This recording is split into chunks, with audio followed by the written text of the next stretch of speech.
774. I'm sure she will tell us a bit more about that. It is a grassroots initiative conceived by a group of youth to put their heads together to create, excuse me, directional political awareness with the grassroots. Okay. She was Director Admin and Finance in the Buhari Support Organization during the first and second term elections. She's now a member of the Rebuild Nigeria initiative. Please welcome with me Hajia Hannatu Akilu. Hajia, you're most welcome, and thank you for being part of the Nigerian Leadership Series today. Today, we're going to be having a slightly different format. I have two co-presenters with me, Sonny Enebi out of Nigeria, and also Jumoke Akintelo out of California. So I'm going to ask the first two questions, and then I'm going to leave them to take on the other questions, and then, of course, our question and answer series. Hajia Hannatu, first of all, let me thank you very much for agreeing to be here today and to be part of the Nigerian Leadership Series. Thank you for all that you've been doing for our country, Nigeria. Let me ask you a quick question. You are, or you used to be, very, very active in the Buhari Support Organization.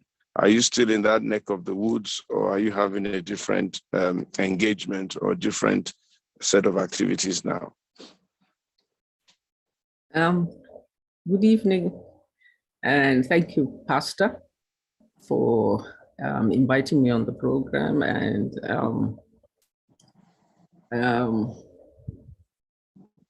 really, Buhari Support Organization now is not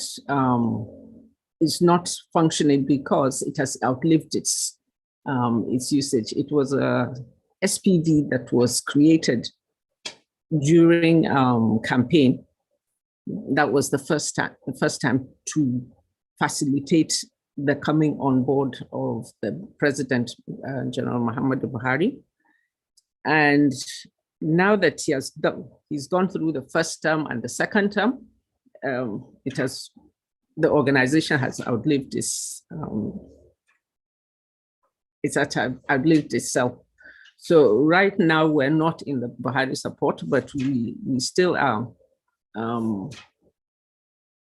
We still are, like we used to say in those days when we were in the Buhari, that we're still in the trenches, fighting for that change that we had dreamed about. The dream is still on.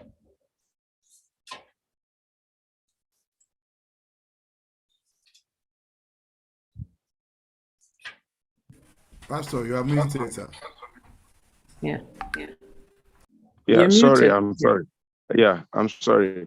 How is Nigeria, how in your opinion, is Nigeria doing at this point in time? To be quite honest, I wouldn't say Nigeria is doing well. This was not our vision, 2014, 2015. We have derailed considerably from what we had intended to be. And what is happening now in the country is really leaves much to be desired. Why do you think that happened? How did we lose the narrative? Because in 2015, I must admit that I was also one of those who were so hopeful, were so happy, were rejoicing that finally General Buhari has come into government, supported by my good friend and my brother, Yemi Oshibajo, and that now Nigeria was going to begin. What do you think happened? How did we now not get what we thought we were getting? Primarily, unfortunately, what happened was that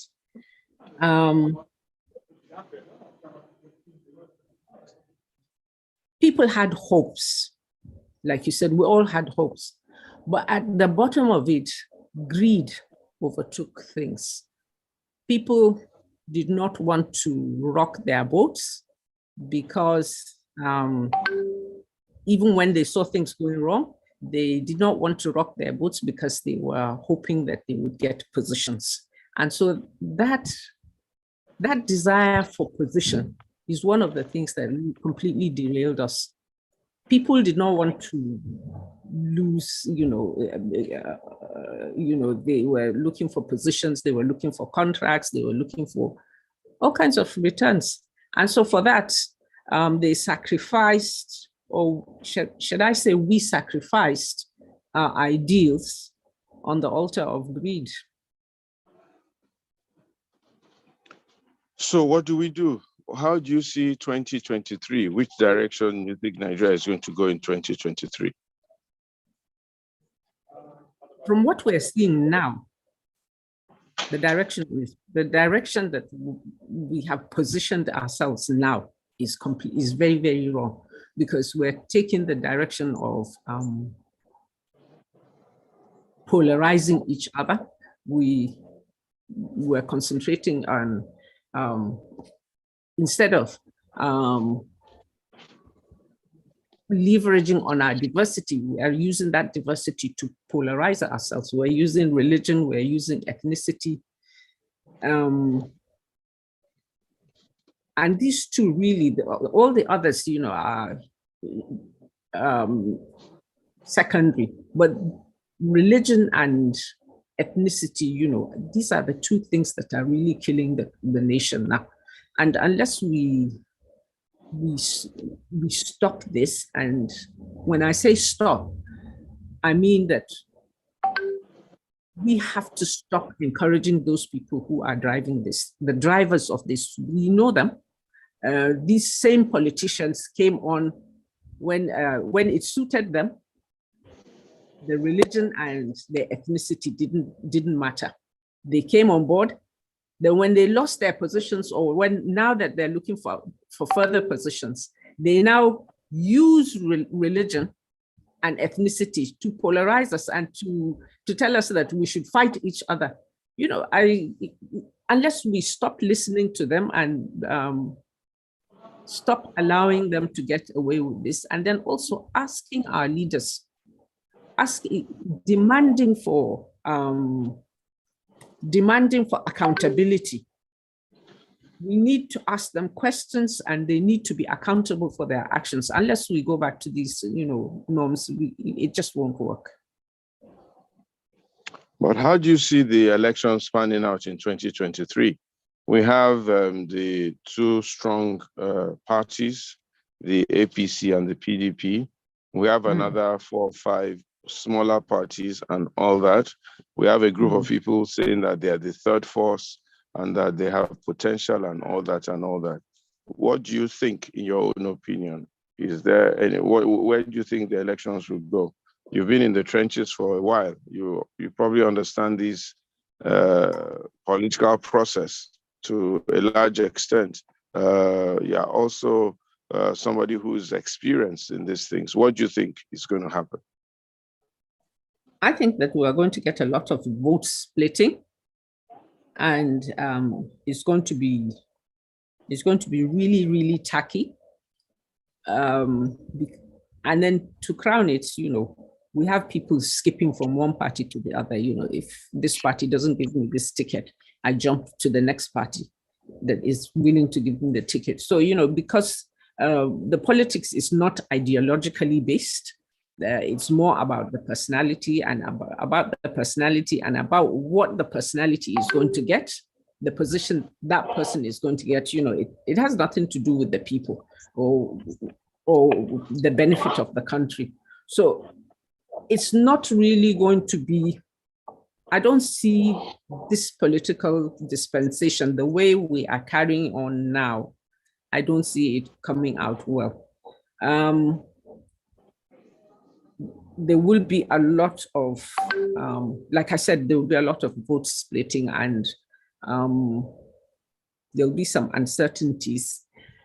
But also, the thing that also I envisage is going to come out is that the people are much wiser. The electorate now are much wiser, and we are hoping that they will even get more wiser, with the awareness that is being raised, and that this politics of money is actually going to take another dimension. This is the way I see it. So do you think it's going to be an APC or a PDP win or a dark horse? That's the $1 million question, you know. At the rate that the two parties now are going, it doesn't look encouraging. But you know, Nigerian politics has a way of panning out. You know, at the last minute, you know, things will change. I think that if the smaller parties are able to put their acts together and really, really go for it, they might be able to bring in a change. But that is if they're able to put their acts together and really stand up and fight, you know, and stop, you know, accepting all these people who are dropping out from the APC or dropping out from the PDP and joining them. You know, they need to create their own base and work hard to see. If they do, I think that they might not get to the very top, but they will make big breakthroughs. Right. Changing the narrative. In your opinion, what's the present narrative and what do we need to change the narrative? And then I'm going to ask Pastor Sonny to take the next two questions and then Jumoke to take the next two after him. Changing the narrative. What, in your own opinion, do you think that it means? What's the present narrative and what do we need to do to change the narrative? And then I'd like you to speak, in your opinion, to the issue of the Muslim ticket and so on and so forth that has caused so much brouhaha and controversy. And what do you think about that? And why do you think Nigeria is going this Christian-Muslim religious polarization way? Well, you know, you've actually said the narratives. You know, this is the narrative that we're faced with now. Religion, ethnicity, and all these differences. We really need to stop listening to these issues about polarization. We need to be more ideologically focused. You know, the only way we can change the narrative is that if we start playing politics the way it's supposed to be played, we start doing things correctly. We start thinking right. We start doing things right. You know, you can't go into politics. You can't go into politics unless you have money. It's not about ability. It's not about what you're going to give in. It's just about the money that you have in your pocket. These are all wrong. You know, there's no way it can work for us if we're going to go carry on like that. And then we're talking about changing the narratives. So how is it going to work for us if we have politicians who come on board, who have nothing to offer us? You know, it's just about them. It's just about them getting into positions and what we see, embezzling funds, and nothing is given to them. You know, we need to ask ourselves, how are we going to change these people? The only way we can change these people is that we have to start asking them. We have to stop doing this rankai rubbish. And when they are wrong, we accept they're wrong. Something something to really look at. When this regime APC came on, and things were going wrong in the first term, anybody who said, "Look, this is wrong," who criticized, not who objectively criticized and said something was wrong, you were called a wailer, a wailing wailer. So now I keep on telling people that everybody now has become a wailing wailer because everybody now is wailing, you know? So we need to stop this attitude of saying things are correct when we know things are not correct. We need to be able to stand up for the truth. We need to be able to ask for what is our due. You know, we just can't have politicians coming in each time. You know, they come in, they play, and we're having the same ones coming in and the same ones turning over. Nothing has changed, and nobody's asking questions. We're not talking about values. We're not talking about provision of basics. Right now, you know, most people in Nigeria, you know, they're not asking for much. They were just asking for the basic: electricity, health, education. Look at our educational system. It's gone down. Nobody is concentrating on these ones. No, even, you know, the politicians that are coming, and nobody is telling us what they're going to do about the educational system, nor what they're going to do about the health system, nor what they're going to do about provision of water. These are all the basic things that we should look at. So these are the things that really matter to people. And these are the issues that are not being addressed. We have money to go for conferences. We have the funds to hire private jets and have flamboyant weddings, but then we don't have the money to fund our education. We don't have the money to fund hospitals. We don't have the money to provide water or decent housing for people. Look at our IDPs. Aminu Kano once said that traveling is education. Most of us, we travel out, we see how things are done, but yet when we come back to our country, we don't do the same things. Dubai is where it is now because the leader, he once said to somebody that why Dubai is the way it is because whenever they travel out, they see something and they enjoy it, they want to come back and replicate it for their own people. So that's why it is like that. So we now have this situation of Muslim ticket and Christian ticket. I think it's all balderdash because it has nothing to do with us. It is about them, because it was okay for them to be sleeping together when it was okay. Now that their needs are different, now they are bringing religion. Were they not Muslims 8 years ago or 7 years ago? Were they not Muslims? Were they not Christians? Have they changed their religion? No, they haven't. So why are we being deceived by these people who will now go to the pulpit and preach, go to the mosques and preach these things? And these people are not living with us. I don't understand how we believe these religious things. It's just a tool that they're using to divide the people. People should concentrate more. I was reading a couple of days ago, Umar ibn Attab, one of the caliphs, when he visited Jerusalem, he was in the church and it was time for prayers. So the bishop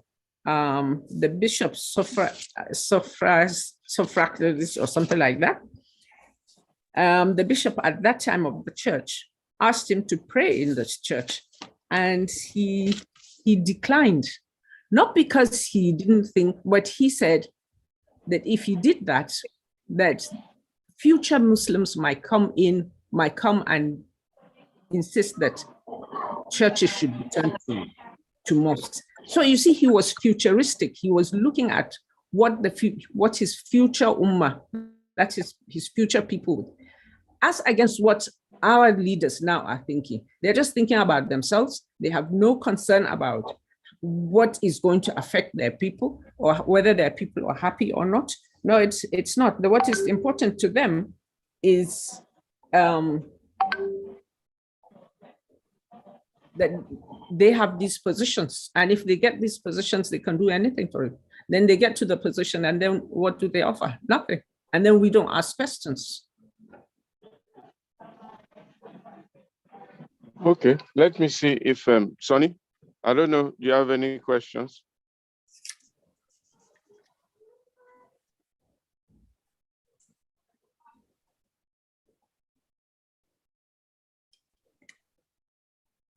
Jim, okay? Yeah, I can. Good afternoon, everyone, or good evening. I can take a couple of questions. Thank you, Hajia, for sharing some of your perspective. And I want to ask, I want to get more into the practical aspect of changing the narrative.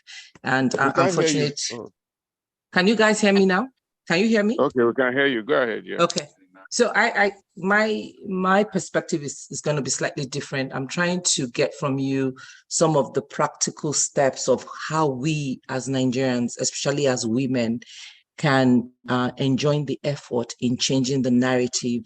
I think I'm very fortunate to be working with your sister and know the work that your sisters and you are doing in the North to really make the changes. Can you speak a little bit about practical action? Because we tend to feel helpless. We tend to think there is nothing we as Nigerians can do, and we leave the change to the politicians or the powers that be. And especially from the North, where there's a perception that women are powerless, but you guys have demystified that. Can you speak a little bit about some of those actions that you and some of your family members that I know are really taking to change the narrative? Thank you.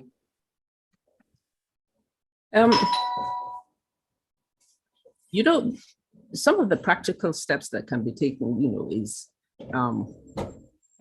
creating awareness on issues, furthering education, encouraging not only women, but even the young men to go for education. We've seen that education in itself is a major changing factor in any situation. We found that, you educate. Just yesterday or 2 days ago, I met a young lady. I went somewhere and I met this young lady. She's about 21, and she's the only female from that part of the country. She comes from Taraba, and she's the only female in their clan that has gone through secondary school and actually gone through university. And she finished with a 1. She's now working. She's doing her NYSC. So you can see that is one person that has gone through. And because she was able to go through, others, are now being encouraged to go through. So you find that education is one way of changing the narratives, raising awareness on mental health, because we have a lot of issues, misunderstanding of mental health. We have issues on marriage. A lot of women and men don't really understand these issues of marriage, abuse, facing issues of abuse. And these are the things that, really change. If you have a society that is built on, even if you have a solid foundation, that, because we say any house needs a solid foundation, but no matter how solid your foundation is, if the pillars that you have are not good, it will not hold the structure. So, the structure, the pillars that we need are, education, broadening education, looking into the health sector, even things like providing water for people. You find that these things are things that change society. I worked on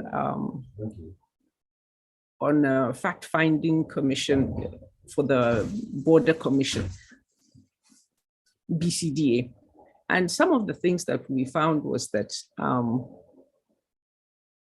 a lot of these communities did not have any presence of governance. And so, NGOs, can come in, private individuals too can also come in and provide these people with things like access roads to their markets and educating them on business, entrepreneurship and things like that. These are things that we need to do, and also to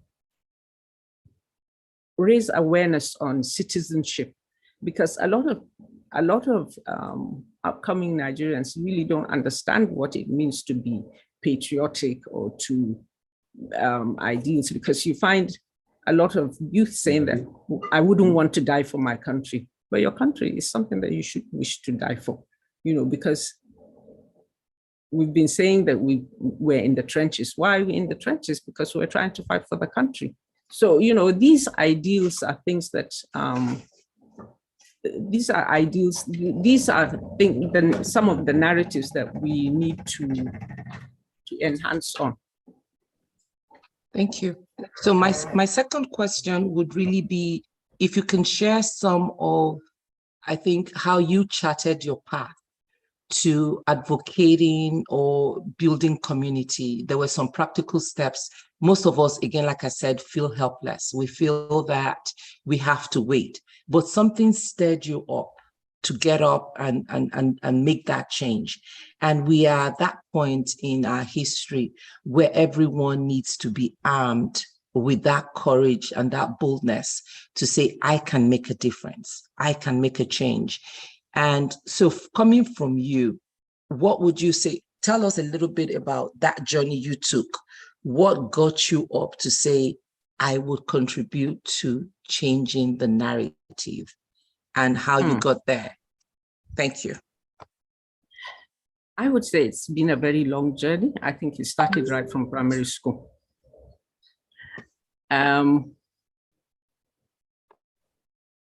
I've always been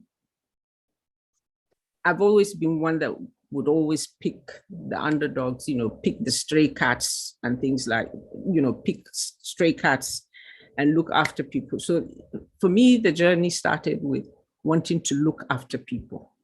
I've always had this desire to look after people, to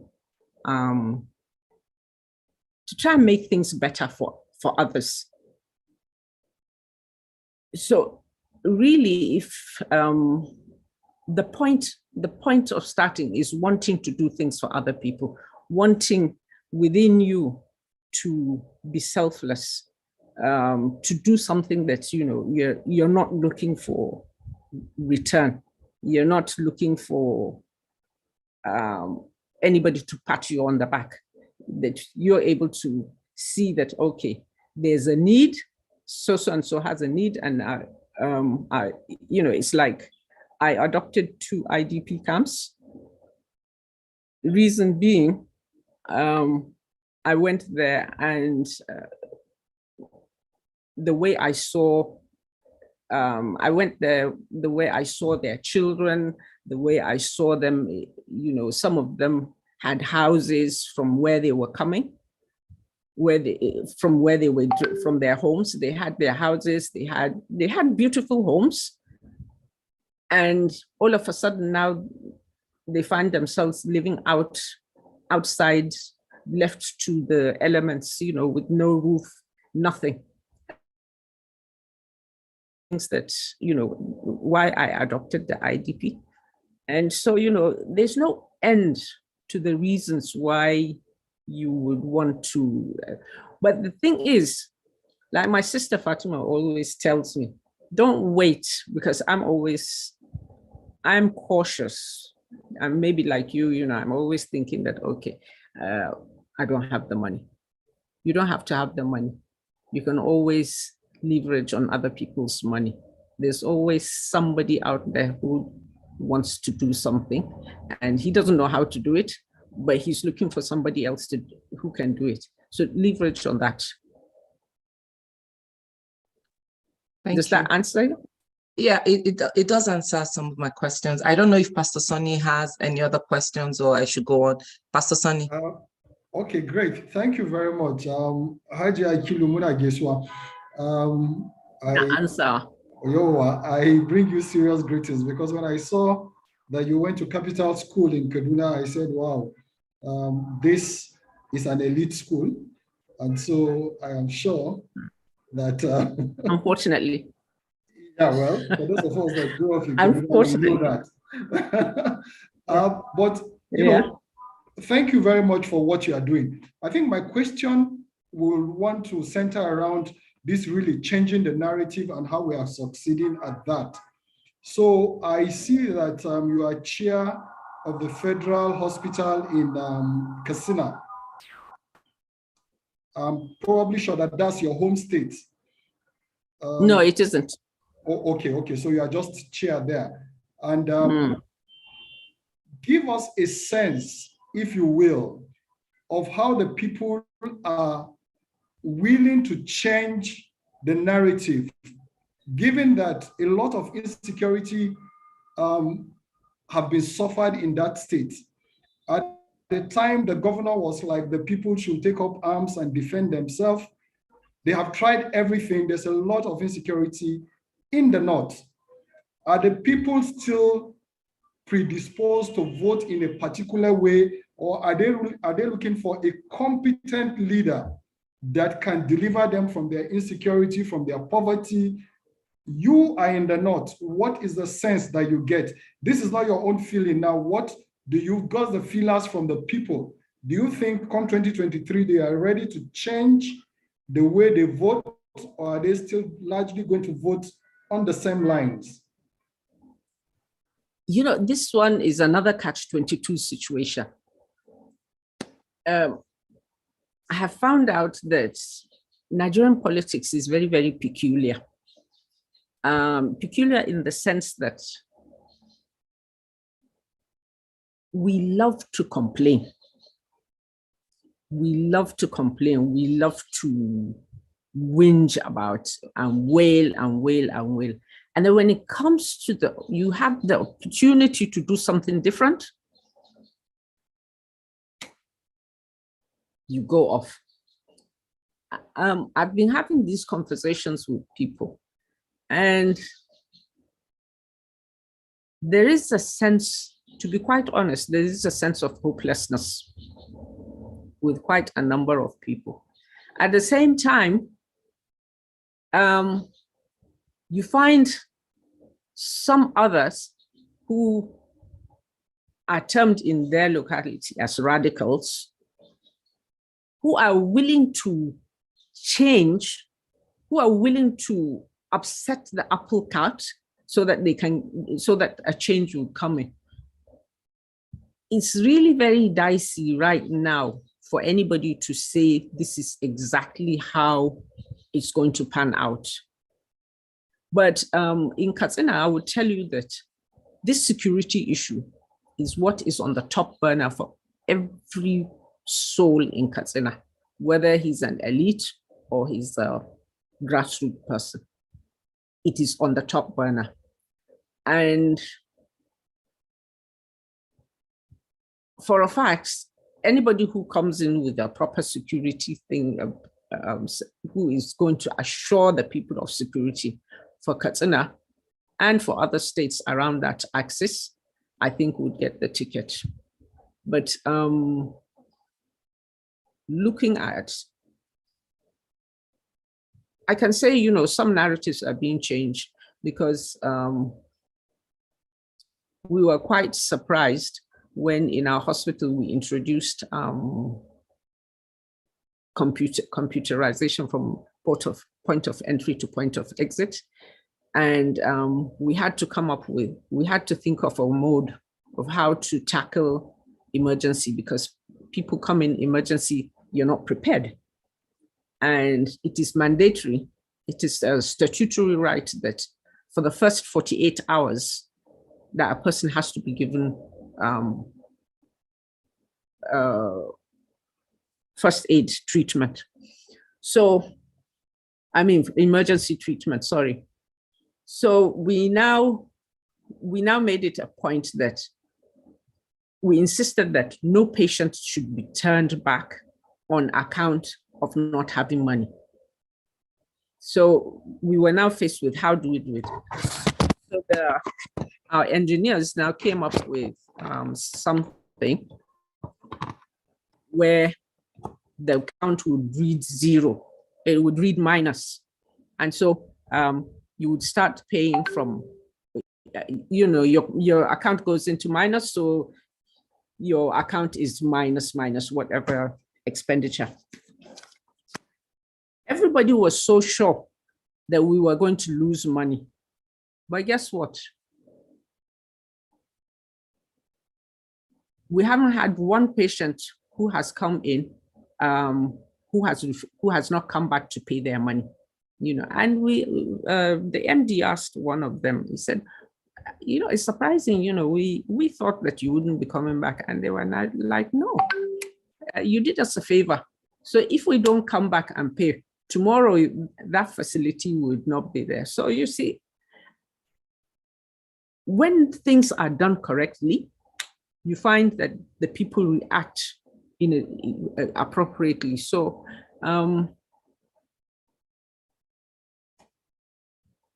yes, the narratives can be changed if we learn to do things correctly, if we would start giving back to the people instead of just sponging off them, and things would actually change. Okay, so yeah, you are hoping it will change, but as it is right now, they will still go back to their. No, I'm not hoping. I'm not hoping. I know that if we do things correctly, that things would change. When who is we? Who is we? The government or the people? The government and the people, because the people make the government. You see, you and me now, we're not in government. Yes. You understand? Yeah. We're not in government. But tomorrow, if we happen to be in government and all that we're preaching now, we go into government and we do the opposite. And this is what is happening because we don't have jinns. They're not jinns coming from space to govern. They're human beings like us. They are people that we know. They are our brothers, they are our sisters, they are our husbands, they are our grandfathers. We know these people. They are from us. But then there is something, they get to the top because nobody asks them questions. They're not accountable. They change. Okay. All right. Okay. Thank you. Thank you for that response. So how successful will you say have your group been in the advocacy that you are carrying out? What's the kind of response that you are getting?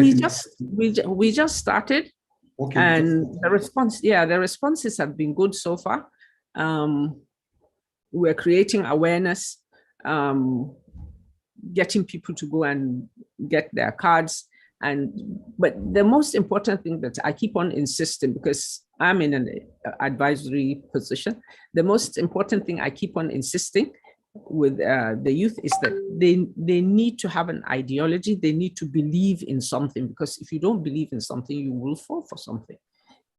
You understand? They need to believe in something. We can't just all be going into politics just because we want to become ministers or we want to get board membership. We have to believe in something. And then we also have to change this narrative of religion. If God had so wanted us all to be one religion, he would have made the world all one religion, one color, one height, one everything. But he created diversity for a purpose. We need to respect diversity. Look at Britain, Great Britain. Great Britain, yes, they're having their issues, but if you look at them, because they embrace diversity. And have we not seen somebody who was born a Nigerian contesting to be the prime minister? Can you have such a thing in here? Here where I'm here from Zamfara State. I cannot go to Anambra and ask for, wish to buy a house or even get a shop. And then the Anambra man comes to Kano and he's seen as, he has to go to Sabangari to live. You know, all these things are things that we need to look at, you know, unless we change these dynamics where, as a woman, I marry a husband and my husband is from that state. And then I get to that state and made a foreigner. Why is that? Why can I not be the person that I am and be recognized in wherever I am living? If I'm living in FCT and I'm from Calabar or from Maiduguri, it shouldn't matter. I should be an FCT. I should be able to say that I'm from FCT because that's where I'm resident. That's where I pay my tax. That's where I pay my bills. That's where I live, and that's where I interact.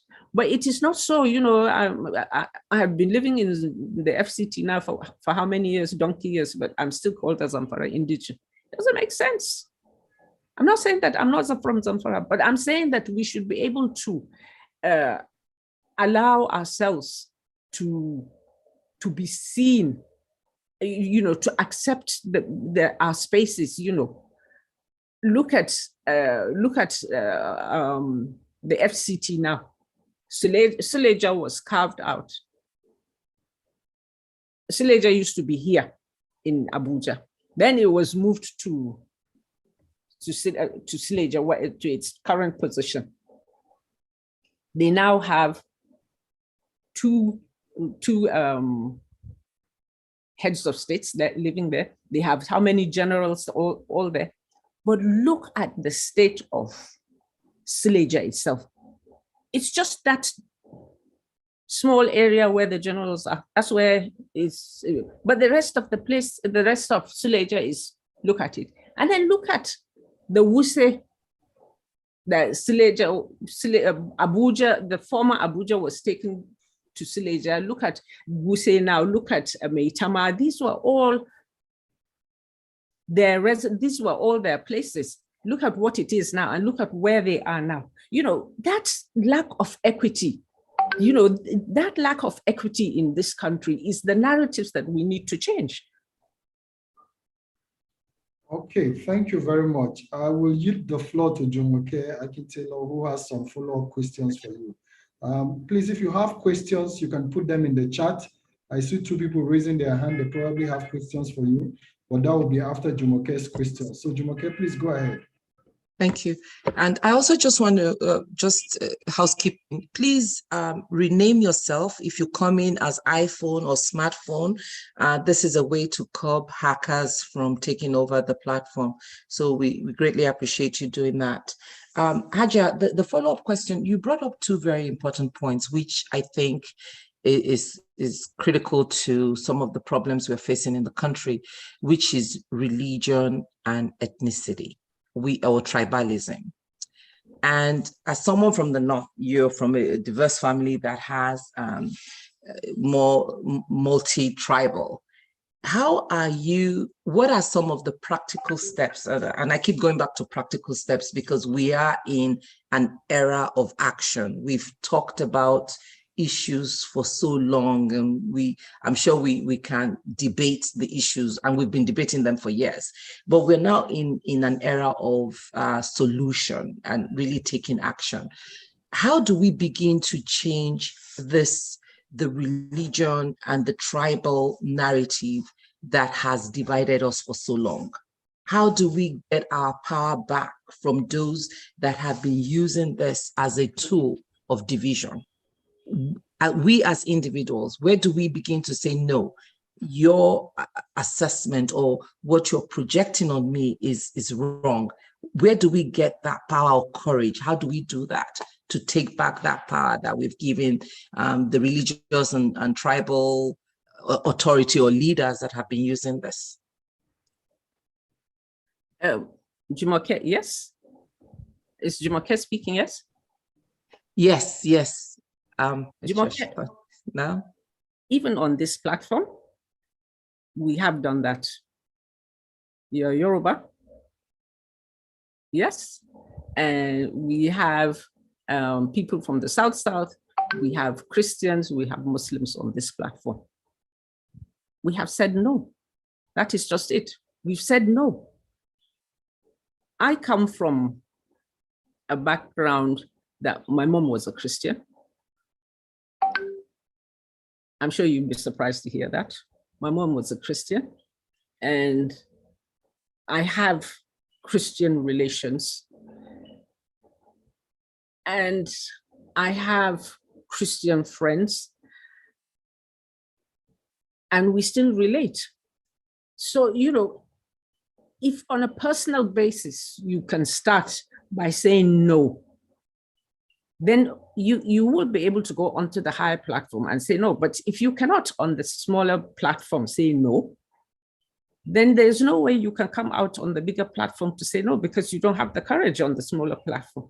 It's like we have this basic studies group that we're on, you know, I was in basic studies ABU, and we have this platform, and both the basic studies and the capital school, religion is a definite no-no. You cannot discuss religion, you cannot discuss ethnicity. Anything to do with ethnicity, you cannot. I happen to be the admin on the capital school. I don't agree with that, but because it was a collective decision, I have had to monitor. I think that, you know, when you refuse to discuss an issue and you sweep it under the carpet and you pretend that it does not exist, then it will keep on, from time to time, rearing its ugly head. Then you sweep it back again, then it rears, and then you sweep it back till you get to a point that you cannot sweep it. It becomes, this is what has happened now in Nigeria. We've refused to address these issues. We walk around on eggshells around religion. I grew up, when I was young, I remember my father used to have the Reverend Fathers from Kaduna, from the Catholic Church in Kaduna. They used to come to our house. Father Bell, in particular, I used to remember him very vividly. He used to be a constant visitor in our house. And I remember that they used to have these, now we call it interdialogue. They used to discuss religion, and there was no rancor. There was friendship, you know. So when you lose friendship, that's when rancor comes in. Then in our situation now, it's not that the friendship has been lost, but it's greed that has overtaken it. Because these people who are using religion, these two people now who have actually come onto the platform and are actively using religion, when they were coming on and they were assisted by others from other, why didn't they say, no, I don't want it because you're a Muslim, I don't need your help? So why is it that for them it is okay to receive, but then they will go around and preach to you and tell you you shouldn't? Right now, you know, I have an issue where somebody is insisting that a group is insisting that they have to have a church in a prayer meeting. You see, I was just telling somebody this afternoon when he was discussing this. I said, look, I don't see why we need to copy each other and why we need to fight each other. Islam and Christianity are two different religions. The mode of practice is completely different. So how is it now that Muslims are coming on to celebrate New Year? It's not an Islamic culture. We don't celebrate New Year.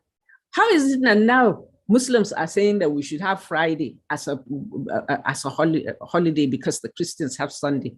It's not a Islamic culture. In Islam, what the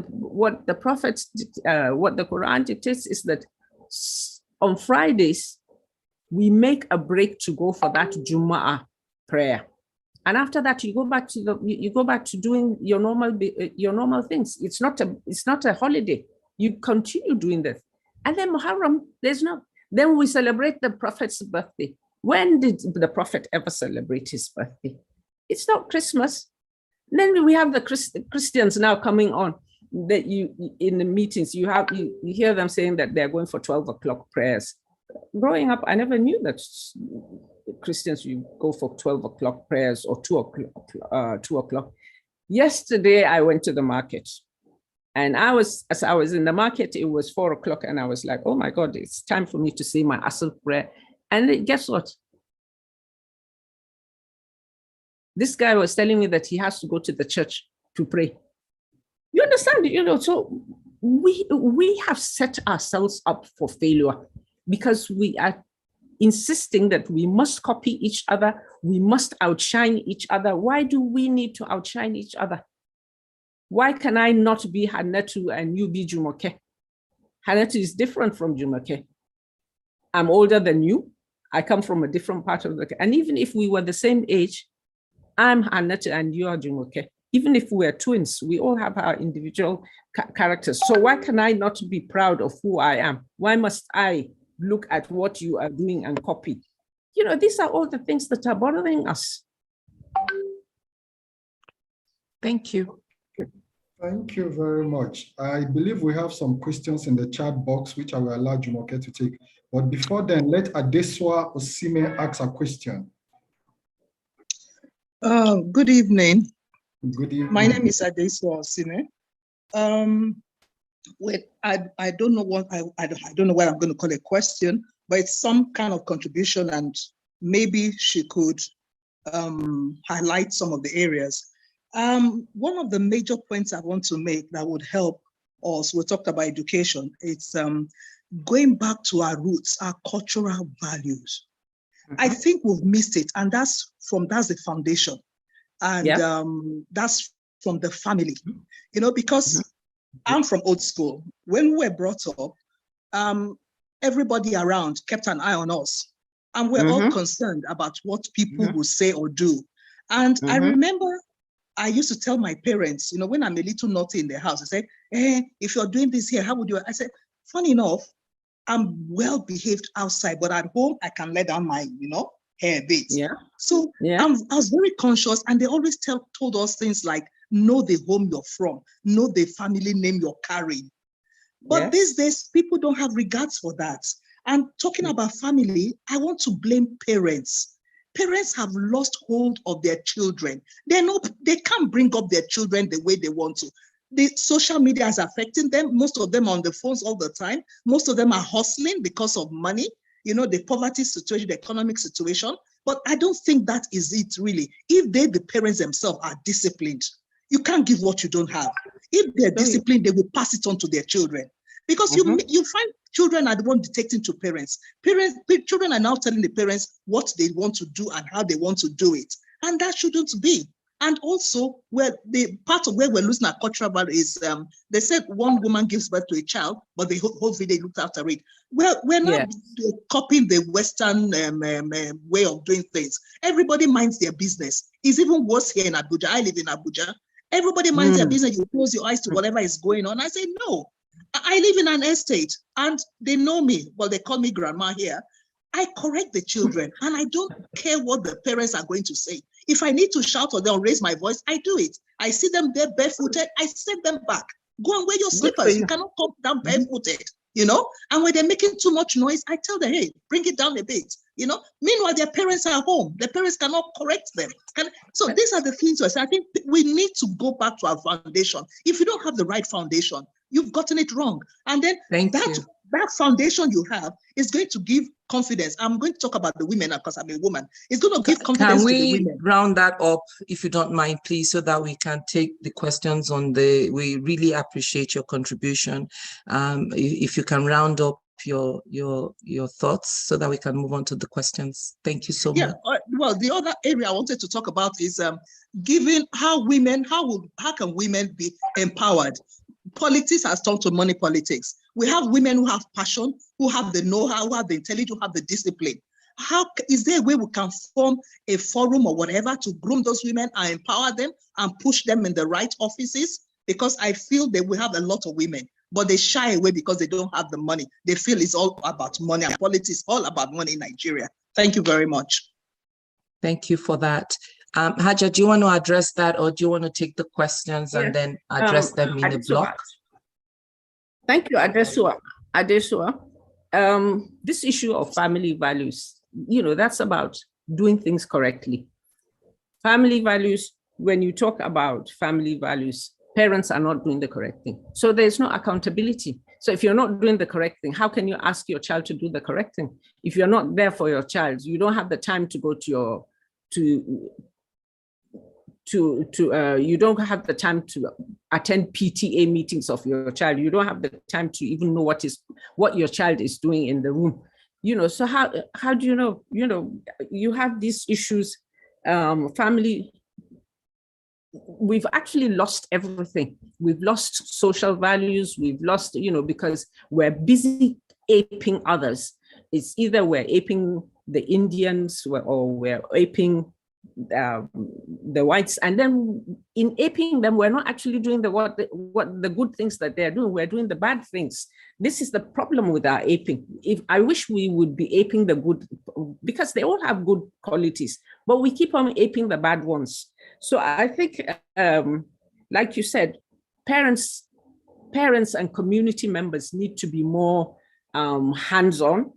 And as to women, there are organizations I know that support women. I know the UN, there's a UN for women, and then there are a lot of, quite a number of organizations that have come together that support women that want to go into politics.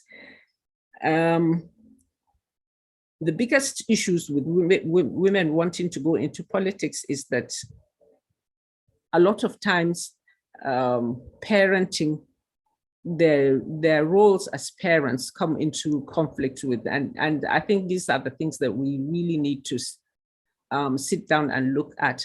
How do women go into politics? How do we manage these spaces and then not neglect our children at the same time? Because these are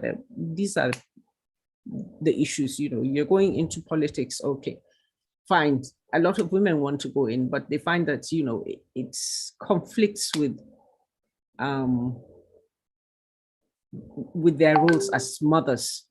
So some women get supportive husbands, but very, very few women get supportive husbands when it comes to issues like that. And so these are the things that I think we need to really sit down and address. Okay.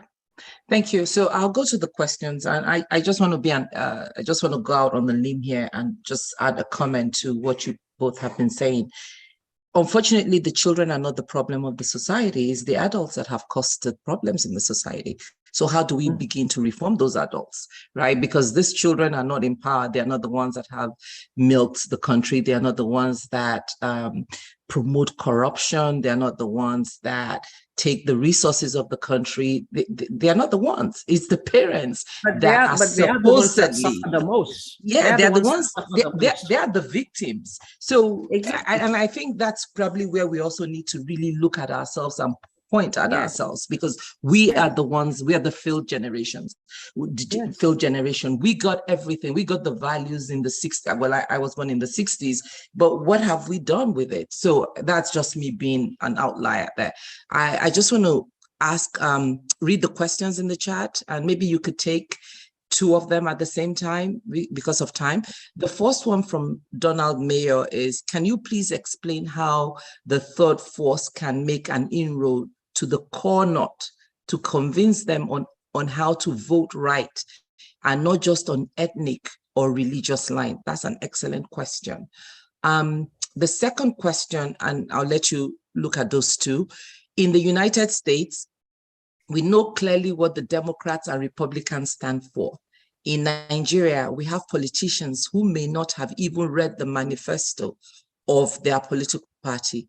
We claim to vote party and not candidate, yet we do not know clearly what the parties stand for. Speaking about ideological standpoints and jumping parties, isn't it okay to consider what one would get, say, the party ticket in an election, even if it means moving from one party to another. Maybe this is long. Maybe you should take the other one because this is quite long. Do you want to take that? Do you want to take the first one? Can you please explain how the third force can make an inroad to the core North to convince them on how to vote right and not just on ethnic or religious line? That's part of changing the narrative. I think that the two are married together. Because if you have an ideology, if you believe in an ideology, then you know what to vote. So it's like I've been saying this, that we need to have ideologies. We need to believe in something. If you do not believe in something, if you do not have hopes, you don't know what you want. Okay, you're just voting for Muhammadu Musa because Muhammadu Musa is from the north, or you're just voting for Akintola because Akintola is from the southwest, or you're you understand, or you're voting for Okonkwo because Okonkwo is from the southeast. It doesn't make sense. It's not a core north issue. It's a Nigerian issue. Everybody in Nigeria is doing that. That is the truth. Everybody wants to vote for the person who is from their own corner. It doesn't matter whether that person is going to help them or he's not going to help them. So they think that, okay, if he's from their corner, then it's okay. It's all boils down to the fact that we do not operate a politics of ideology. You know, it's not like in America, if you're a Democrat or if you're a liberal Democrat, or this is what you are, and this is what you believe in, and this is where your values lie.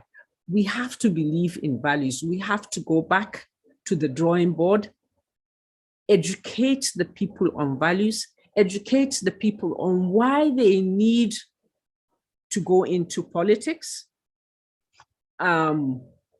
why they need to go into politics, why those people who are the electorate, why they should back somebody. Okay, let's say I live in Abuja now. I live in Suleja, and I'm an electorate. I should know that I should vote for somebody who would build the roads, make the roads better for us so that we're able to travel in safety, because the roads from Suleja to Abuja or to any part of the country is a death trap. So these are the things that we should be looking at. Then I should also be looking at, why is it that I was uprooted from my ancestral home and taken to Suleja, and then we're living now in a shanty town, you know, and look at the buildings that they have where I used to live. You know, I should be able to see that and say, okay, I want better living conditions for myself. And so whoever I'm going to back, is that one of the things that I need him to do is to tell me about how he's going to make my living conditions different. These are the things that we need to do. So, you know, the ideology and the core north issue, they're all tied together. Why people are voting the way they are voting is because they don't believe in anything. Okay. And they are not encouraged to believe in anything, because, you know, they give them, you need to tell them, you're given 200 naira or 2,000 naira or 100,000 naira. That 100,000 naira, you need to educate them that is going to last 4 years.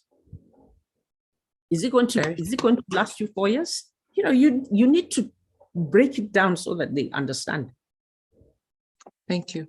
So from what I hear now is we need to arm ourselves with the manifesto and educate ourselves on what they're trying to do.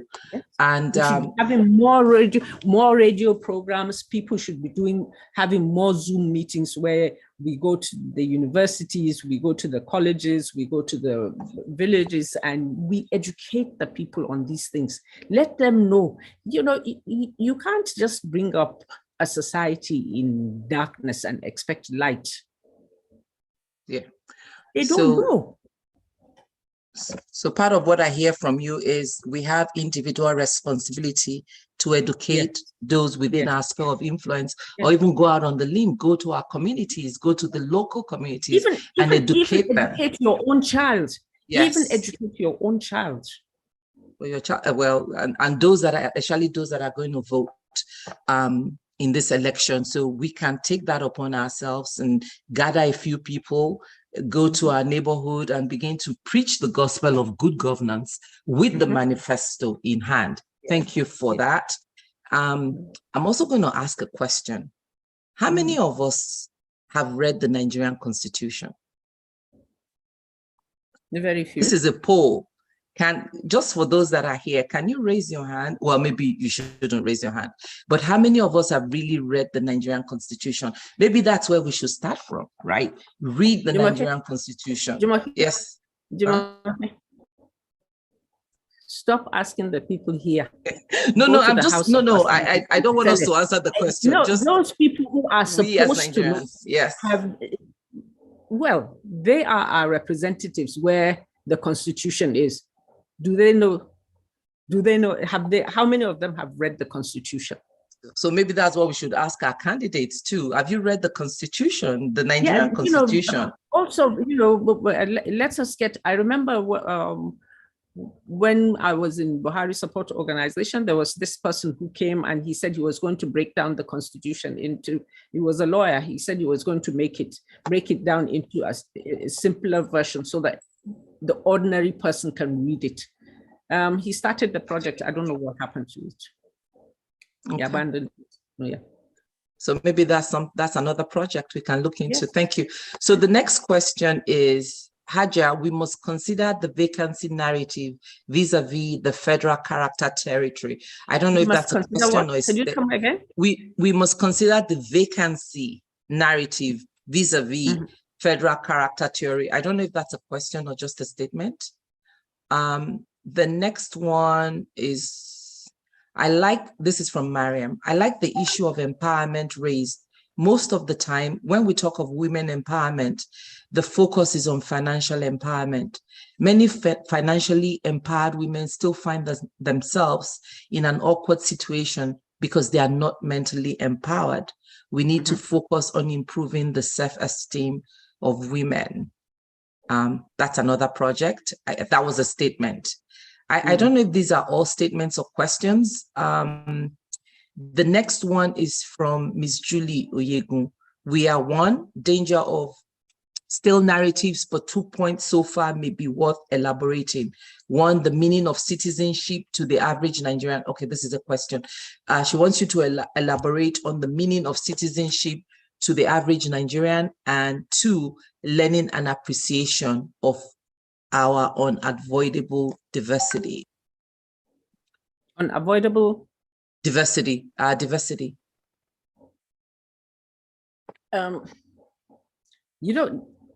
give you something that happened to me a couple of years back. I went to Cameroons and I was invited, there was a tea party held in my honor. And whilst we were sitting, we were discussing, one of the ladies who happened to be a minister's wife was like saying that, well, you know what, you Nigerians, the problem with you Nigerians is that you're not polished, you're not civilized. And I was like, huh? We're not polished, we're not civilized? She said, yes, you're not civilized, you don't really appreciate, you don't appreciate your country. And I was really taken aback because at first I felt slighted, but as she continued, I realized that yes, she really has a point. Most Nigerians don't appreciate the fact that they are Nigerians. Most Nigerians are not proud to be Nigerians. Just like I said, you hear a lot of youth saying that they would not die for Nigeria. But you see a Cameroonian or somebody from Niger who's willing to die for their country. And you see them protecting the integrity of their country, which is something that we've lost. You have a friend, Maybe that friend is, you met her somewhere during the course of traveling, and you met her, and like I went to Cameroon, so I made friends. I could actually invite one of my Cameroonian friends to come here just so that she can acquire the Nigerian passport. Then I would go to my village head and I would tell him that this one is my friend. And of course, I would give him the necessary slap back and forward. And he would give her an indigenship letter. That certificate, she would take it and go and get a Nigerian passport. The same lady, if I should go to Cameroon, she wouldn't do the same thing for me. She wouldn't get me the Cameroonian passport. You don't find any African, country giving out their passports like the Nigerians. We have incidences that I have seen. I've heard it in Saudi, I've heard it in Dubai, and I've seen it in the UK, where atrocities were committed, crimes were committed, and the people were said to be Nigerians because they were only carrying Nigerian passports, but they were not Nigerians. They were from other African countries. So you see, if we had this belief in our country that, yes, my country is something that I would want to die for, or my country is something that I would want to wish for, then we would all fight to change these things. But everybody feels that they want to get a piece of the national cake. And so that's why they go into politics, to fight to get a position. And when you go in, the first thing that you do is to embezzle funds because you don't feel that the country is anything. So we need to start thinking that, no, this country belongs to us. We have to stop this north, south, east, west thing and think Nigerian. When we start thinking Nigerian, then we will start to, because when we were growing up, I was also born in the 50s. It didn't matter whether you were Yoruba. When I went to capital school, there was no issue of who is Yoruba or who is Igbo and anything. We were all Nigerians. That's how it should be. Yes. Right now, I'm a Nigerian because I have Yoruba grandchildren. I also have grandchildren who are from Borno State. I also have grandchildren that are from Kano State. I also have grandchildren that are from Zamfara. So I'm a Nigerian. That's the way I see it. And that's the way it's supposed to be for everybody. Thank you. Pastor Sonia, I don't know if you have any other questions, but I just want to put it out there that we should all live for Nigeria so that we can make the changes that Nigeria needs. If we all die for Nigeria, there will be no one to make the change that we need for Nigeria. So let's be determined to live for Nigeria, but to make the changes to contribute. Yeah, when I say die for Nigeria, no, I know that's just me. When it comes to the extreme, am I able to sacrifice for my country? Yes. Okay, yeah. I just put that out there. It's just like what John F. Kennedy said. Ask not what your country, what the country can do for you, but yes, what you can do for your country. Yeah, but what you can do for your country. Yes, yes. Thank you. Okay. Pastor Sonny, over to you. Thank you, Hajia, for taking those questions. Thank you very much, Jumoke. Hajia, let me just bring you back to some topical issues raging in Nigeria right now, and that's speaking about what you can do for your country. Our children have been at home for the last 5 months, ASU on strike, government not talking. Things are very difficult. And only yesterday or the day before, the news came out that the president had donated cars to Niger Republic. And people are saying, if you use that money, it can at least fix one dormitory in a university in Nigeria, and we can shift the needle a bit. What is your view? I mean, what's your perspective on this issue? Donating cars to Niger while we are having our own issues here. Okay. Obviously, it's not something that anybody would be happy about, but let me ask you. I just read this morning, was it this morning or last night, that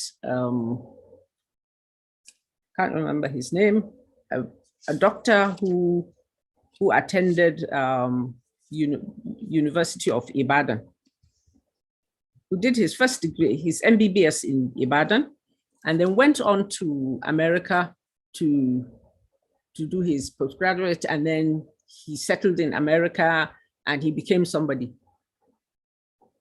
The Alumni Association of the medical school were trying to raise funds to rehabilitate the dormitories, the hostels. This guy donated $1 million.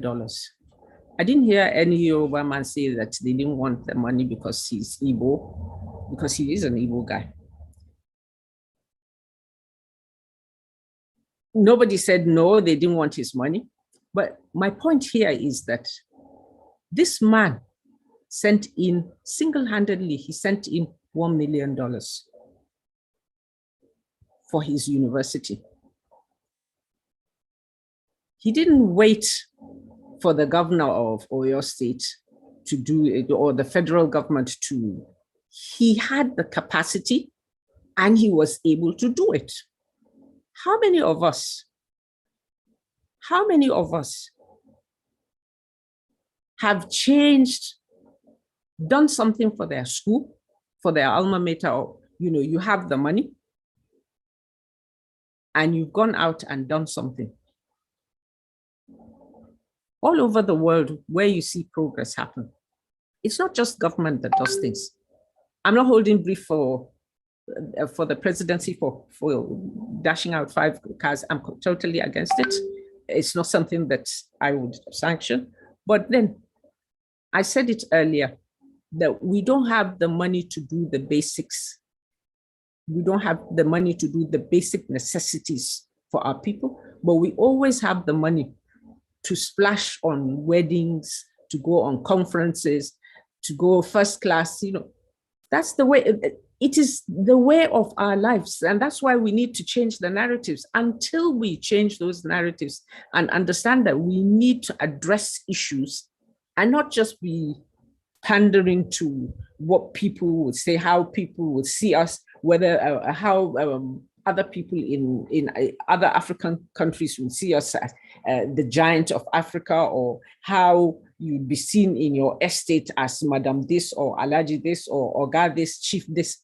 We need to stop these things. We need to stop even the mere thing that in Nigeria, you have to be called, I was jeered at, I was laughed at in South Africa when I went for one function where they were saying that everybody in Nigeria is somebody big. It's only in Nigeria that he heard, and for me, that was the first time that I heard it. Builder engineer, you have civic engineer, you have engineer this, you have barrister this, you have town planner this. What do you do all these things for? You need to know who you are. It is not the clothes that you wear that identifies you. It is the person that you are. You could be wearing rags.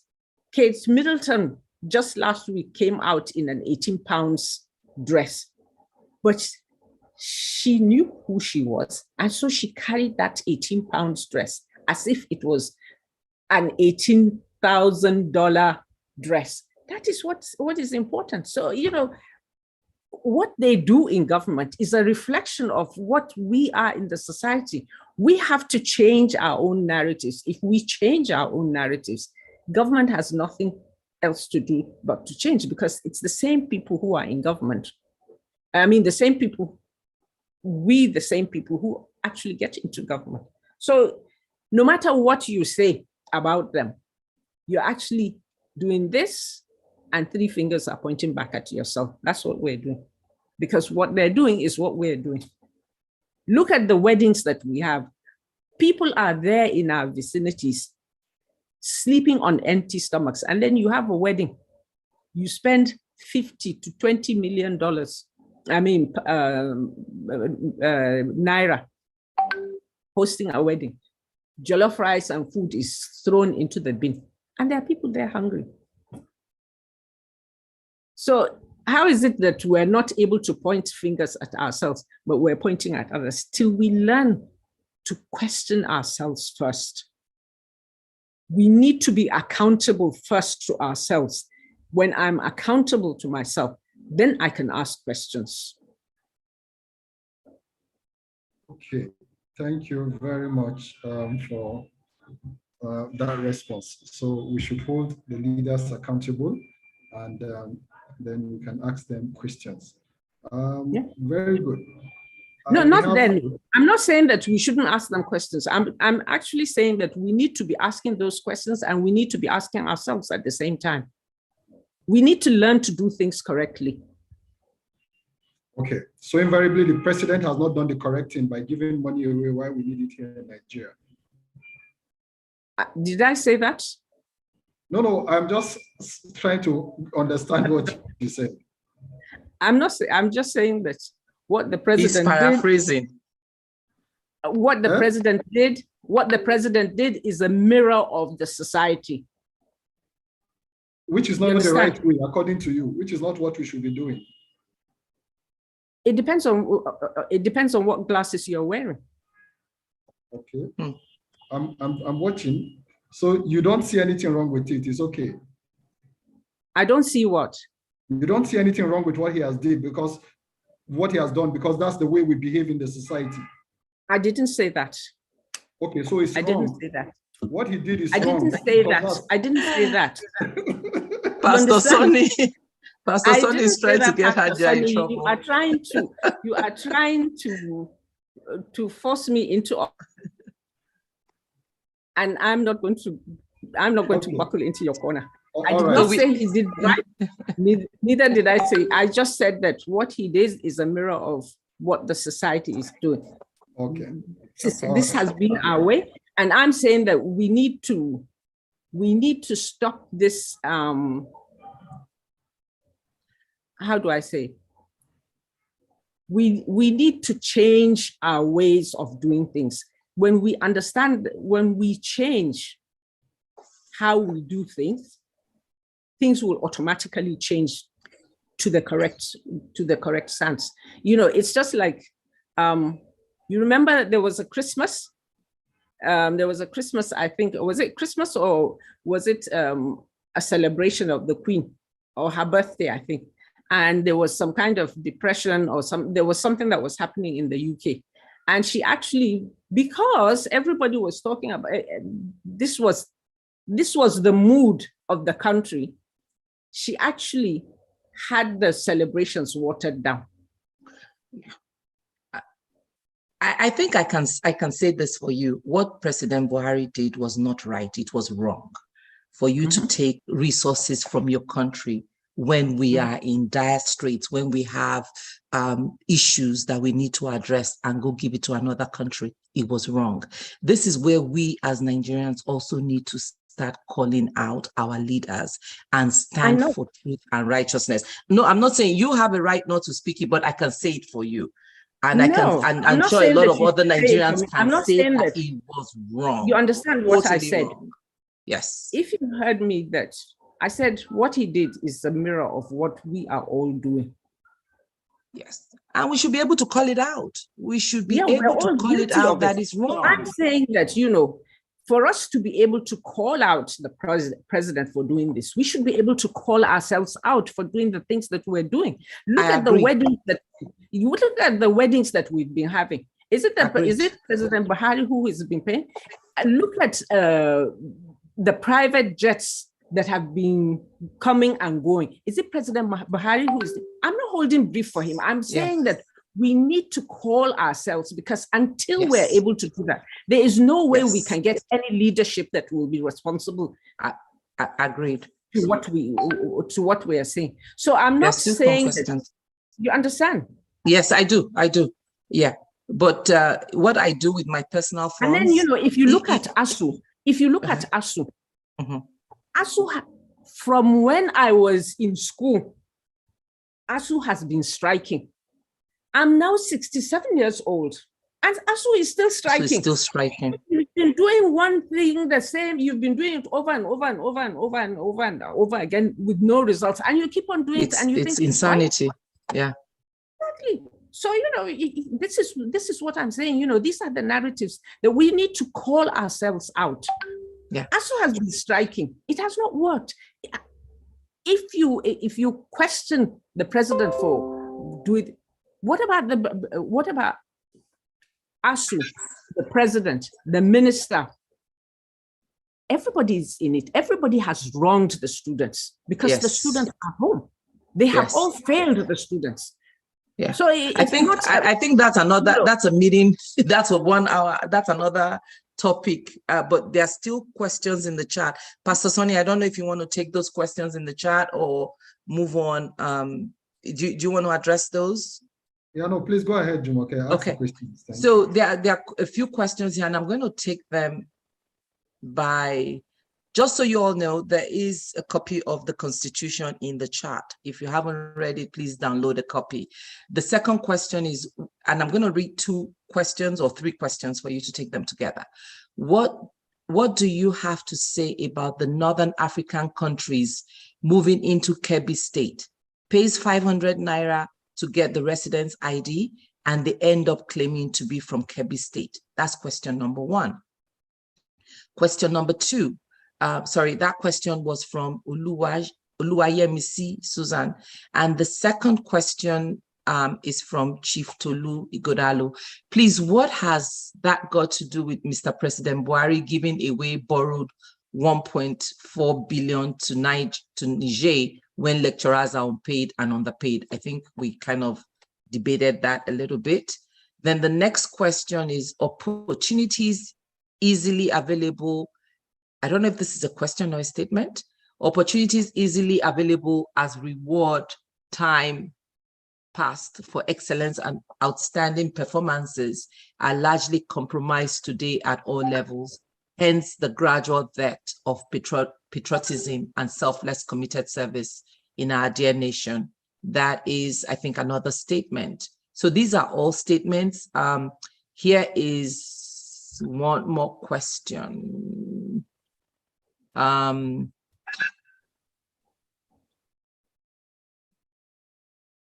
What the president has done is, okay, that's a statement. So let's take those ones. While you're taking that, I can scan through again to see if there are other questions that need your attention.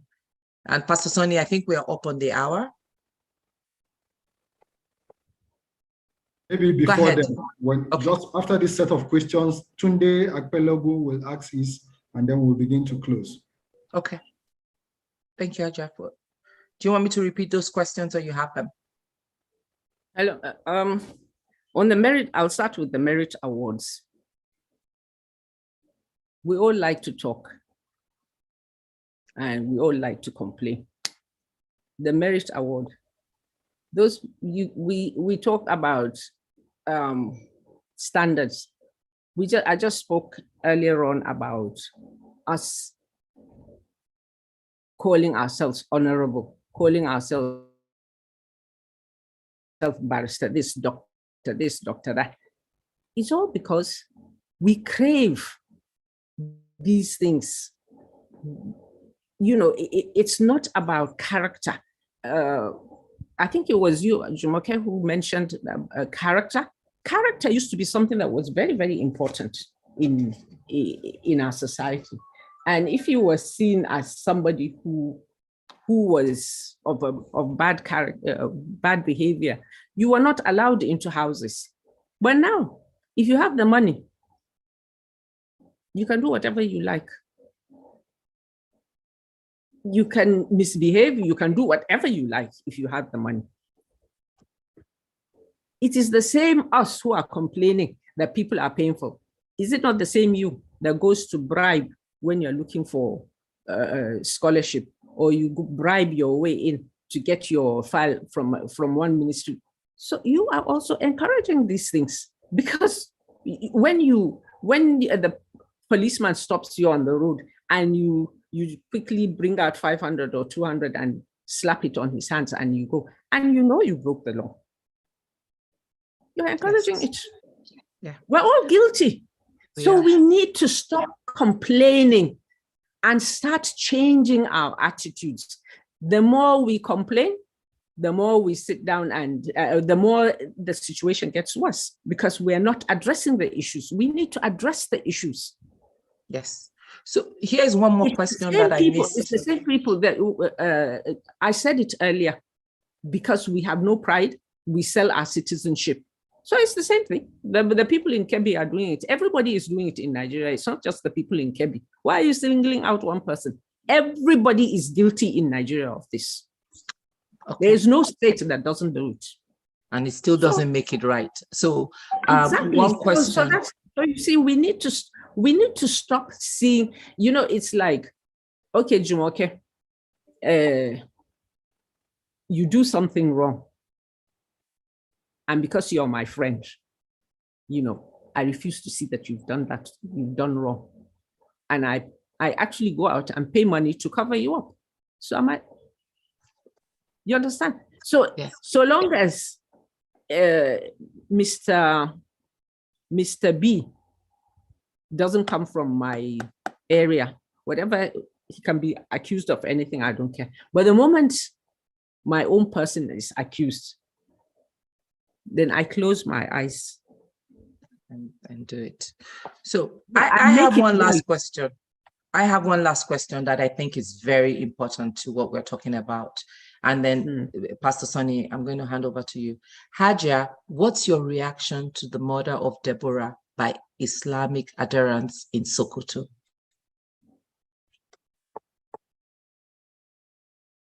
What did you call it? Islamic adherents. I mean, Islamic, and I would use the word fanatics because they are really not adhering to Islam in that. So Islamic fanatics, if you don't mind me, Stephen, rephrasing, reusing the word. This is where I see we are wrong. You said Islamic fanatics. You said murder. So how does any religion condone murder? So you see, if you were not being biased, you wouldn't see it as an Islamic thing. You would see it as some individuals who have done it. It's the same thing that when we talk about terrorism in America or in the UK, when something is done by a Black man, it's called terrorism. But when it's a white person, he had psychological problems. So it is our frame of mind. But they murdered her in the name of Islam. That's why they're Islamic fanatics. They didn't do it. They didn't do it just because. That was the premise that they used in murdering her. They didn't say we do it because we hate her. They came out and stood on their religion. That's why I use the word fanatics instead of adherents, because they're not adhering to the laws of Islam. But you see, I'm still saying, my point is that I'm saying that it is a wrong question and it's insensitive. Why am I saying it's a wrong question and it's insensitive? Number one, you said they're fanatics. And that's why I said, the whole problem of religion is that we fail to discuss on a level playing ground. I told you earlier that my dad used to discuss they used to have religious, and there was respect. There wasn't that feeling that I'm better than you or you are better than me. Everybody had their own religion. And like I said earlier, if God had wanted to make us the same, he would have made us all the same. He would have made us the same color, the same religion, the same height, the same everything. But he chose to make us different, and he chose for a purpose. And it is our duty to live by that purpose. Once you deviate from that purpose, then you don't have anything. So, but can we condemn that act? I am a Muslim. I am a Muslim. Mm-hmm. There is no way I would ever condone. In fact, Islam, anybody who reads knows that Islam does not condone cruelty. And that's why even when you are slaughtering what you are going to eat, there is a way that you slaughter so that you cut the jugular nerve and the life goes out immediately.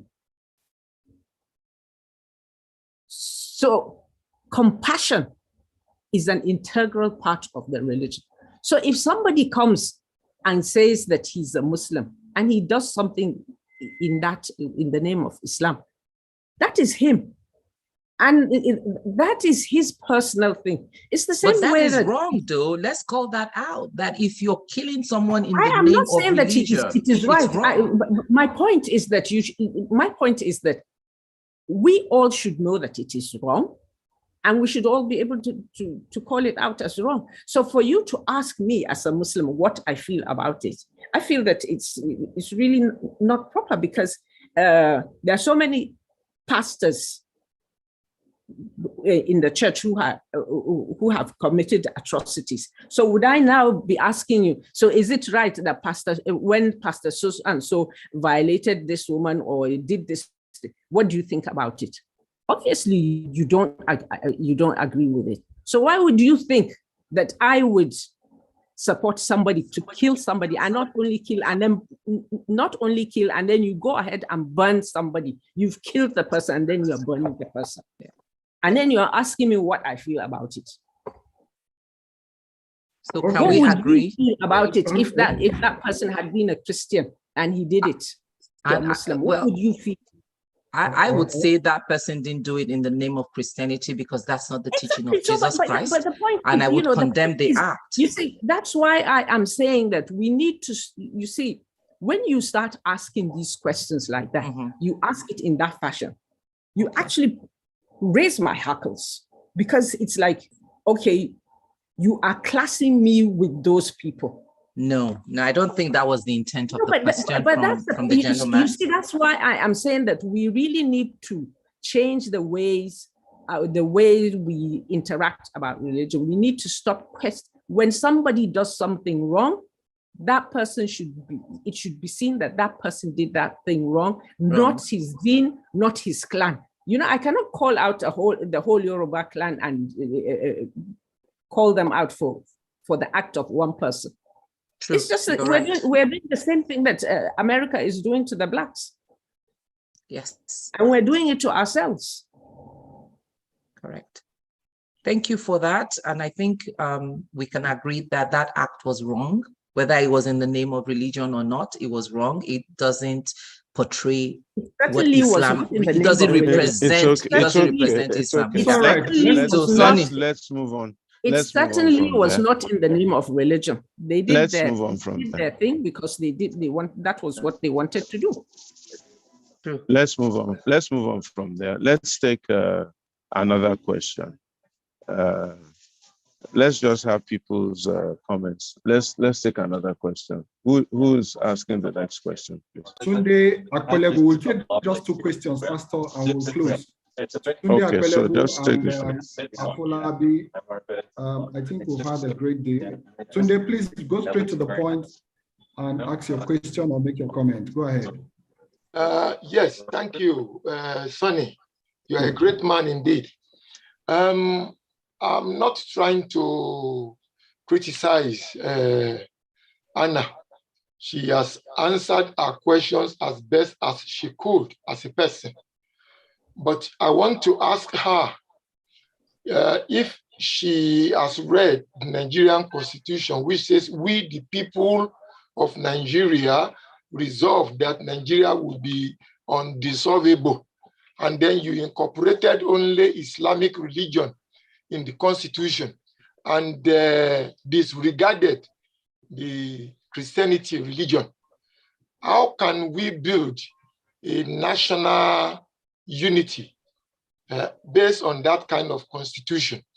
There was a time somebody came here and said Rotimi Williams was part of the people who wrote the Nigerian Constitution. Rotimi Williams was a Christian, and he would not have put Islamic religion as the only religion in Nigeria in the Nigerian Constitution.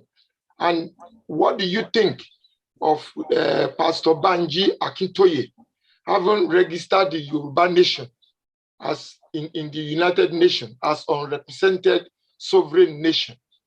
Thank you. Thank you. What do I think? What about Pastor what? Could you come again about that? Pastor Banji Akintoye is the leader of the Yoruba Could nation. you come again about the pastor? He's a professor. He's a professor. He was formerly a Senate member in Nigeria. That's what I was told.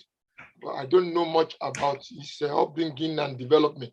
But what he now stands for is for Yoruba nation. And they have written to United Nations to separate, to de-amalgamate Yoruba nation. What do you think of this kind of move by this professor? Thank you. Okay, thank you, Tunde. Let's take Afolabi Ajibahu also, and you can then take the two questions together. Afolabi. Good evening, everybody. My question is very simple. What are your thoughts of the high level of insecurity in Nigeria, especially? Sorry, I lost you. My internet went off. Sorry, my internet went off. Okay, should I start again? Yes, go ahead. Yeah. Yes. What are your thoughts on the level of the high level of unprecedented in our history of the insecurity in the whole nation, in the whole of Nigeria, and then with the news going around with insurgents, especially in the south? Okay, thank you. Hajia, you can take those two questions and we'll wrap up. Thank you very much, Afolabi. The insurgents, Afolabi, you said the insurgents, especially in the south. Is it only in the south that you have insurgents? In my home state, Zamfara, that is all we know now. We don't have any villages that are inhabited by the people. All the people have been sent out from their homes, and they are now in whatever local government headquarters they belong to. They're in the headquarters. Their homes have been ransacked. So it still comes back to what I'm saying. You're saying in the south, it's the whole of Nigeria that is happening. Till we're able to be sensitive and understand that when something happens, we shouldn't just generalize it to me. It's happening everywhere. It's a malaise that it's a scourge, it's whatever adjective you can call it, it's happening. Even here in Abuja, people are afraid. Even here in Abuja, I just got a message this morning saying that we should be careful where we go and we shouldn't go out in the nights. We should try and curtail ourselves. So it's not just a South thing. It's something that is happening in the whole country. And unfortunately, it doesn't seem to be coming to an end, because when you talk about insurgency, look at the people who have been these trained people that have been abducted. They're still there. Just a percentage of them have been able to gain their freedom. And this has been because their people have been able to raise the ransom. So I think this is something that has affected the whole nation. It's not just a Southern thing, it's a Nigerian issue. So let's start looking at it as a Nigerian issue. And then maybe if we start looking at it correctly, then we'll be able to come up with solutions. But so long as we keep on seeing it as the bandits are coming from this side, they're coming from that side, and it's only affecting everybody. It's affecting everybody. It doesn't matter who the bandits are. The bandits are Nigerians. Some of them are, yes, we've heard that some of them are foreigners, they're mercenaries. But who employed them? Nigerians. So we need to address these issues. We need to find out who are these people who are sponsoring these people. And we need to see it as a Nigerian problem. not a problem of Zamfara, not a problem of the South or for the Southeast. It is a Nigerian issue.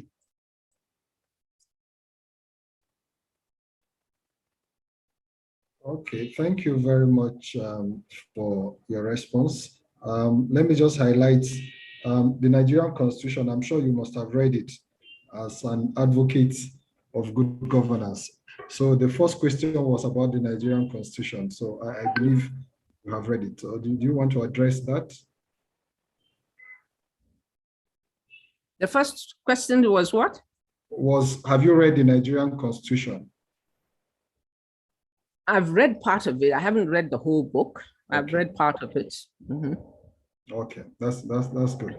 All right, thank you very much. I appreciate all. I read part of it, and I've heard parts of bits and pieces from here, because when we were in BSO, one of our directors who happened to be a lawyer kept on bringing out pieces and pieces, and throwing it at us.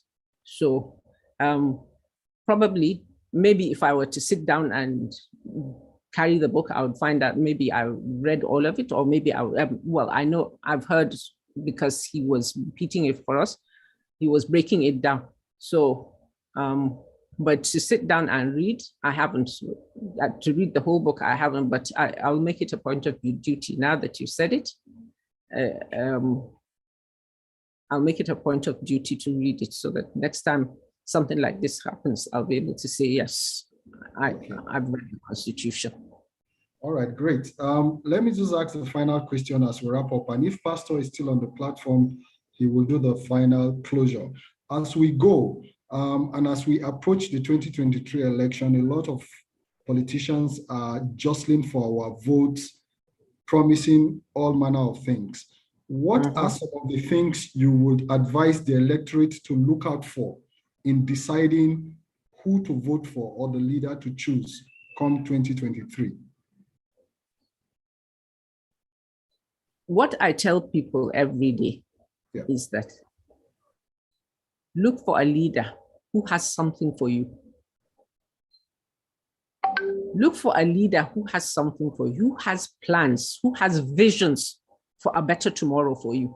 Not a leader that will just come and tell you that you should vote for him because he's going to give you money, or he's promising you that when he gets there that you'll be his PA, or he'll get you some board membership. That's not it. Look for leaders who have a vision for the country. Breaking it down, look for a leader within your community who has something that he's going to offer your community, who is going to better your situation. Not for any leader that will just, because in fact, those ones are not leaders. They're just their own people. They're doing it for themselves, because leadership is about caring for others. It's about leading. So if you cannot lead, then you're not a leader. So I'm saying that the electorate should listen to the leaders who have a vision for them. And then they should question them. They should ask them questions. They should start by asking. I actually went for Yoruba. I went to the Southeast, and I happened to be honored to attend one of their meetings that they had. And I was really impressed. I've said this several times. I was really impressed because they were asking their representative who had come in from Abuja, and then there was another one who came in from Lagos. They had asked them to do some things for them, and they were asking them for feedback.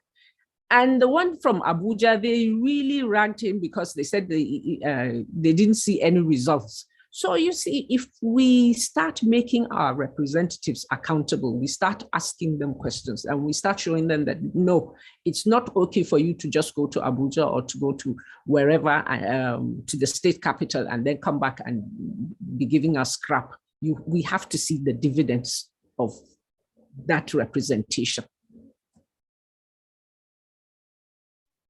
Thank you very much. So they should look for a leader that has something for them, a leader that has vision, a leader that is caring and compassionate. They should hold them accountable. Yes. Very good note that you have given us, and I have taken note of those. Pastor, if you're still on the platform, maybe you'll give your final wraps as we close. Well, I am indeed. Hannatu, thank you very, very much for coming to be part of the Nigerian Leadership Series today. I really do appreciate all the answers that you gave and your candidness and your forthrightness. Thank you very much. We are really looking forward to a greater and a better Nigeria. And we're hoping that you'll all be part of that great Nigeria in the not too distant future. Everybody's a bit anxious, but we do think that there is hope, and we're hoping that everyone can work together to look for a common leader.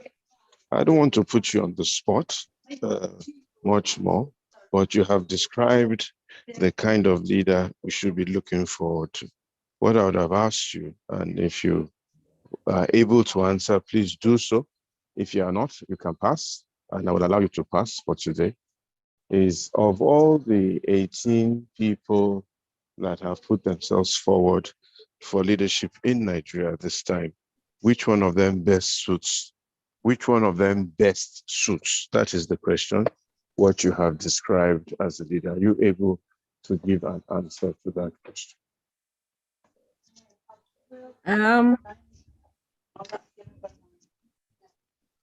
It's a very, very tough call. And you really have put me on the spot.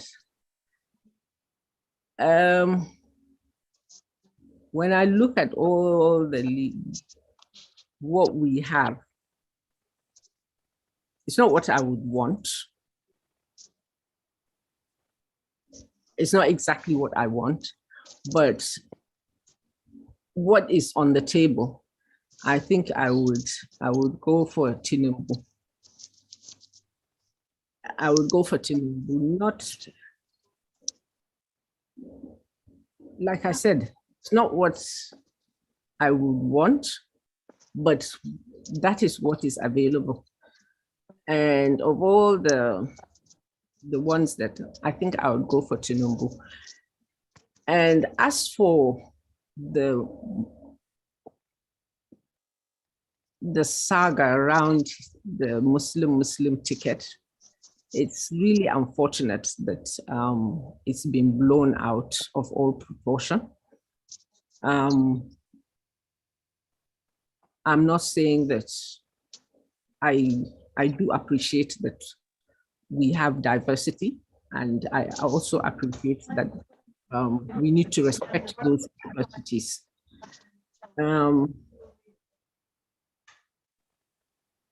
I think that they came up when he decided that he was going to come up with the Muslim ticket.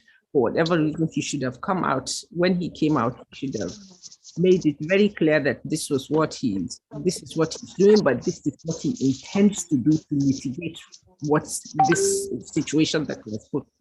I really don't see Tinubu as Islamizing Nigeria, because Tinubu is not being able to Islamize his own family.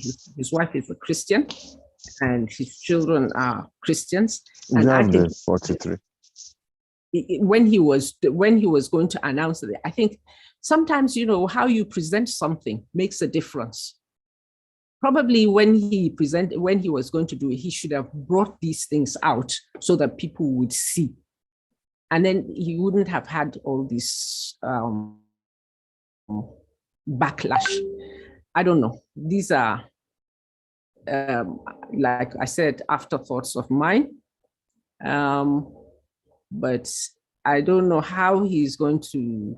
I've actually really sat down, and several times I've had this discussion about how this Muslim ticket can be I actually hate to say the word. When people say Muslim, I think that we should be looking at human being. Who are those human beings? Are they able to deliver? Does it matter? Even if they come, before Tinubu came, I said that I think I said it to you, Pastor, that if the leader is going to come from Mars, if he's going to change Nigeria, I'll go for him. So for me, that is really what is important. What is going to change Nigeria? That is what is important. I don't know if it answers your question. No. I think I'll let you off at that. I think you've done well. I think you've spoken your mind and your opinion, and we do appreciate it. Once again, let me thank you sincerely from the bottom of my heart for coming for the program. We have been better enriched with your presence and all that.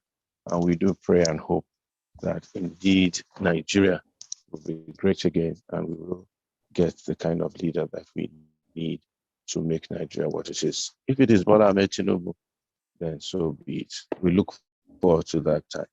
Thank you very much. Have a wonderful rest of the day and a wonderful weekend ahead. And my deepest love, regards, and appreciation to your family. Thank you. Thank you very much, Pastor, for having me on the program. I really appreciate you, and I thank all the people who are there, and Sunny and Afolabi who were trying to support. I appreciate you guys. Adesua, thank you very much. I appreciate you all, and I really appreciate all the Nigerians who are really battling under such dire situations to survive. I thank you all, and I salute you all, and I pray that Nigeria is going to be a better place for. I say that I'm doing this for my grandchildren. Yes. Thank you very much. Thank you, Hajia. It was good to see you. Thank you for your participation.